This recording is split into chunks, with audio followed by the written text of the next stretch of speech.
నమస్కారం. ఎన్నో ఇంటర్వ్యూలు చేసినాం ఇదివరకు భారతీయ విశ్వవిజేత మిషన్లో. జన సైనికులను కలిసినాం, జన నాయకులను కలిసినాం. ఈవెన్ చిరంజీవి బ్లడ్ బ్యాంకులో అఖిల భారత చిరంజీవి యువత స్వామినాయుడు గారిని కలిసినాం, వీర మహిళలను కలిసినాం.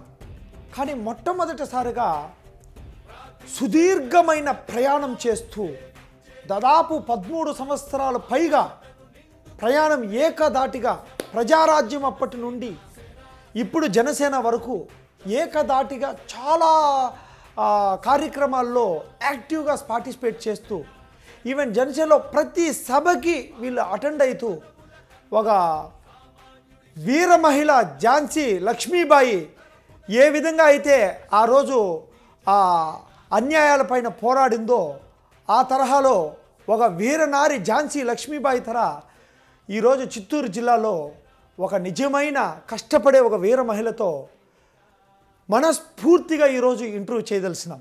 అమ్మ, ప్రతి ఒక్కరిని ఇంటర్వ్యూ చేసే ముందు ఒక కుతూహలమైన ప్రశ్నతోనే నేను ఆరంభం చేస్తాను. ఇది గాజు గ్లాసు. అసలు మీరంతా ఊహించినారమ్మా ఇలాంటి ఒక సింబల్ వస్తుందని చెప్పి? ఈ సింబల్ పైన మీ స్పందన ఏమంటారు చెప్పండమ్మా. ఇది పారదర్శకం. ఇందులో ఏం పోసినా క్లీన్గా కనిపిస్తుంది కదా. ఓకే, నువ్వు జ్యూస్ పోసుకో, కాఫీ తాగు, టీ తాగు, ఇంకేమన్నా తాగు, పాయసం పోసుకో, ఏదైనా కనిపిస్తుంది కదా. మరి అలాగే ఉంటుంది పవన్ గారి పరిపాలన. ఓకే, ఓపెన్గా ఉంటుంది, క్లీన్గా ఉంటుంది. ఓకే, అది నేను మహిళ గర్వంగా చెప్పగలను. ఓకే.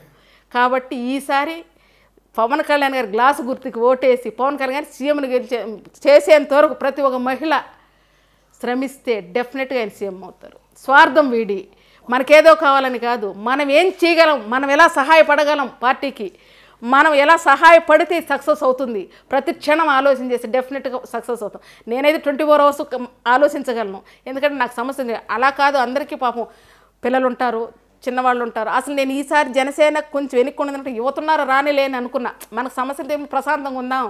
ఆ సార్ నోరు తెరిస్తే పవన్ గారు ఏమంటారు, యువత రావాలంటున్నారు, యువతే రాని అనుకున్నా.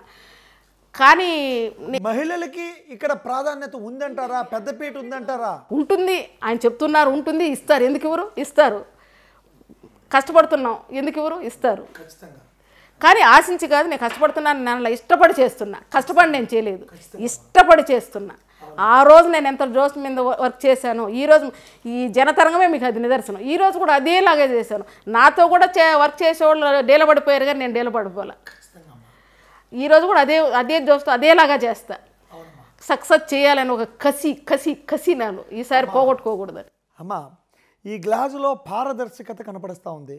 అదేవిధంగా దీంట్లో ఒక ధనికుడు కానీ, సామాన్యుడు కానీ, మిడిల్ క్లాస్ వాళ్ళు కానీ ప్రతి ఒక్కరూ యూజ్ చేసేట్లా ఒక సామాన్యమైన ఒక మెటీరియల్ ప్రతి ఒక్కరికి ఉపయోగకరమైంది, ప్రతి ఒక్కరికి దగ్గరికి వెళ్ళేది. ఇది ఉన్నోడు వాళ్ళ స్తోమత దగ్గర దీనిలో పోసుకొని తాగుతారు. ప్రతి ఒక్కరికి కావాలి గాజు గ్లాసు.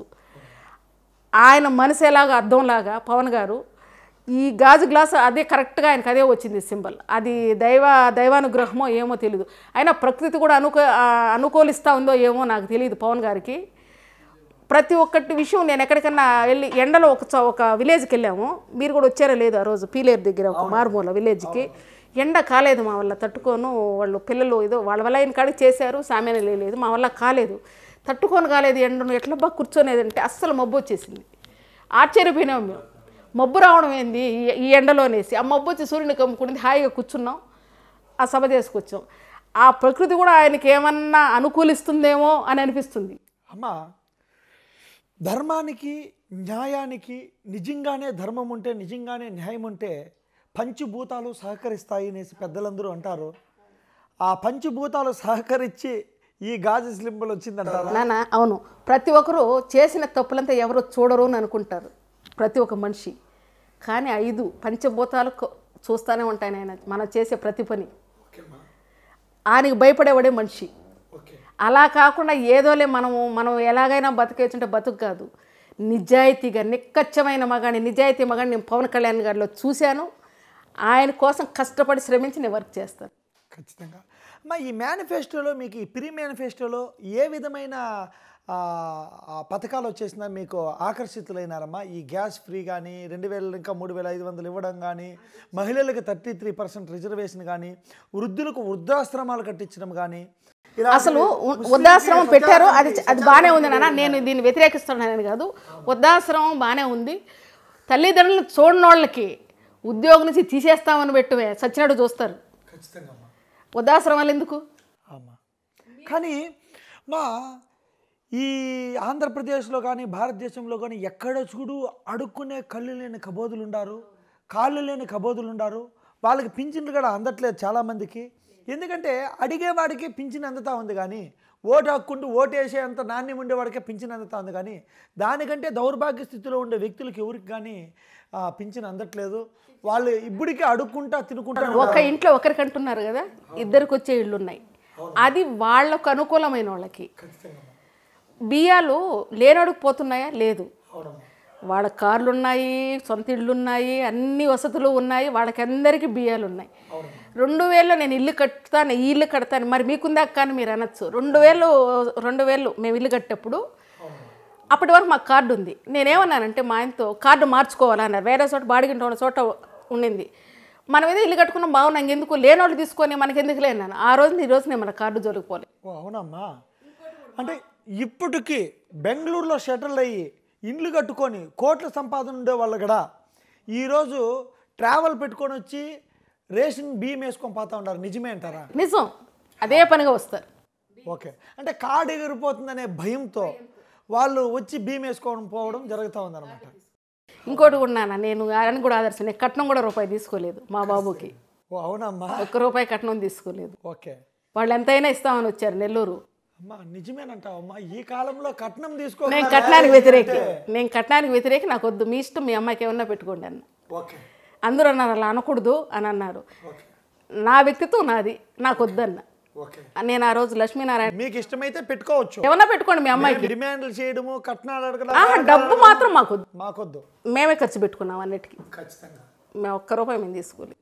అమ్మా, మీలాంటి సహృదయం ఉండే వ్యక్తులందరూ కూడా ఇంకా మమేకం కావాలి. జనసేన వీర మహిళల్ని 1,00,000 మందిని చూసే రోజు కూడా రావాలి.